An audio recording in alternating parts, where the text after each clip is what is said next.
apparently, Mario Kart World began development as a Switch 1 game. So when the Switch released in 2017, shortly after release was Mario Kart 8 Deluxe, and then pretty much from that point on, they began working on Mario Kart World. So this game's been in development for like 8 years, which makes sense because it's freaking huge. And I think it was 2020, so they had already been working on it for like 3 years, and they were really struggling with a lot of things because of the power of the Switch 1. And also, like, they were going to have to make a lot of sacrifices, and they were really upset about it. So originally that was like 2017 Mario Kart 8 Deluxe, and then when I think the Booster Course Pass started in 2021, and then they were going to have Mario Kart World as like a late Switch 1 game, which would have been crazy. Imagine getting like 3 significant Mario Kart releases all in the Switch lifespan. I'm really glad they didn't announce this back in like 2019 after they already kind of had like a bit of it working. The decision to move development to the Nintendo Switch 2 was made in 2020, 5 years before the game's release. We worked on it while kicking the can down the road in terms of deciding what to give up on. So at some point we knew it was going to get messy, explained producer Kosuke Yabuki. But as we decided to release Mario Kart 8 Deluxe Booster Course Pass, we thought that would give us a bit more time to continue development. That's when the conversation of moving it to the Nintendo Switch 2 system came up, and this suddenly opened a bunch of possibilities on what we could do. It was truly a ray of hope.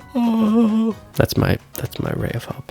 Of course, the Switch system's performance is sufficient for developing different kinds of games, but if we had included everything we wanted to in this game's vast world, then it wouldn't have run at 60 FPS and would have suffered from constant frame rate drops. I think there were a lot of people on the team who were worried about whether we could really manage it, but once we decided to release this game on Switch 2, we expected our worries to evaporate all at once. I remember being overjoyed when I discovered we could express even more than we'd originally set out to do.